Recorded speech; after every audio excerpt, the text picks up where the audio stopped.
تو پہلے جو پی ایس ڈی پی میں بجٹ رکھا گیا تھا، بجٹ کے اندر پی ایس ڈی پی کا فنڈ رکھا گیا تھا، وہ رکھا گیا تھا 70 ارب روپے کا.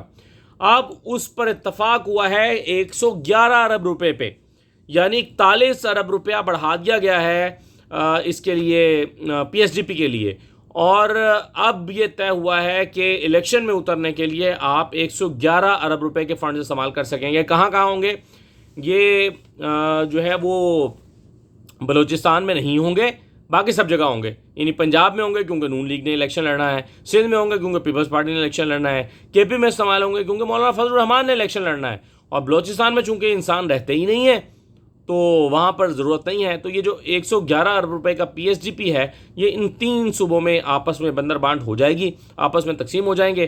آپ ہیلتھ کارڈ سے پیسے بچا لیں، لوگوں کے دل کے علاج سے پیسے بچا لیں، کیونکہ جو مر جائے گا اس نے تو ووٹ ڈالنا نہیں ہے، تو جو مرتا ہے وہ تو مر جائے، لیکن یہاں پر گلیاں نالیاں بنوائیں تاکہ وہ نظر آئیں اور اس کی بنیاد پر ووٹ لیا جا سکے. یہ منصوبہ تیار کیا گیا ہے دبئی میں، اور اس پر سب کا اتفاق ہے. اس پر ابھی اتفاق نہیں ہو سکا کہ الیکشن کب ہونے ہیں، وہ بحث ابھی چل رہی ہے. لیکن ہاں ٹھیک ہے، بندر بانٹ تو کریں، پیسے تو بانٹیں، جس پر اتفاق ہو گیا ہے. اچھا، اب آپ دیکھیے کہ جو ابھی میں دل کی بات کر رہا تھا، دل کے علاج کی اور صحت کارڈ کی بات کر رہا تھا. آپ اگر غور کریں تو نگران حکومت جو ہے اس کے مینڈیٹ میں نہیں آتا کہ وہ بڑی پالیسیز بنائے. نگران حکومت کا کام ہے ڈے ٹو ڈے افیئر چلائے، اور نگران حکومت کا کام ہے کہ وہ الیکشن کرائے. ڈے ٹو ڈے افیئر چلا کر اس کے علاوہ وہ پالیسیز، اس کے علاوہ اس کی وہ جو امپلیمنٹیشن ہے جو ان سے الیکشن کمیشن ڈیمانڈ کرتا ہے. الیکشن کمیشن مانگتا ہے ہمیں اتنے لوگ چاہیے، ہمیں یہ مینجمنٹ چاہیے، ہمیں پولیس کی نفری چاہیے، ہمیں عملہ چاہیے. یہ چیزیں پرووائڈ کرنا اور ایک شفاف انتخابات کرانا، یہ ذمہ داری ہے پنجاب حکومت کی یا کسی بھی نگران حکومت کی. لیکن یہاں پر پالیسی کے بنائی جا رہی ہیں پالیسیز. اب یہ جو پالیسی ہے یہ بہت بڑی پالیسی ہے. یہ جو صحت کارڈ ہے یہ ایک حکومت نے، منتخب حکومت نے یہ منصوبہ بنایا تھا. اس کو نگران حکومت کیسے ختم کر سکتی ہے؟ تو نگران حکومت، آپ ویسے بھی پنجاب کی نگران حکومت وفاقی حکومت کی ایک بی ٹیم ہے، وہ نگران حکومت تو ہے نہیں. جو چیزیں سوٹ کرتی ہیں، رات بھی میں نے ذکر کیا تھا کہ مریم نواز نے کہا تھا کہ جی انکل ہیلتھ کارڈ بند کریں، عمران خان کے پلے کچھ نہیں رہے گا. تو یہ جو نون لیگ کا ویژن تھا ہیلتھ کارڈ کے بارے میں، اس کو پنجاب حکومت امپلیمنٹ کر رہی ہے. تو پنجاب حکومت بنیادی طور پر نگران حکومت ہونے کے بجائے وہ ایک منتخب حکومت کے اختیارات استعمال کر رہی ہے. اس کو میرا خیال ہے عدالت میں چیلنج کیا جانا چاہیے، یا شاید کوئی چیلنج کر بھی دے کہ کیسے پنجاب حکومت کے پاس یہ اختیارات آ گئے کہ وہ منتخب حکومت کی لائی گئی پالیسیز کو رول بیک کرے اور اس کو سمیٹ کے رکھ دے. یہ کیسے ہو سکتا ہے؟ تو پنجاب حکومت کے جو اقدامات ہیں اس کو دیکھنے کی ضرورت ہے، نگران حکومتوں کے اقدامات کو. آخری بات یہ ہے کہ اعجاز الحق صاحب نے فرمایا ہے کہ دیکھیں کیسے کیسے اپرچونسٹ ہمارے یہاں پڑے ہوئے ہیں.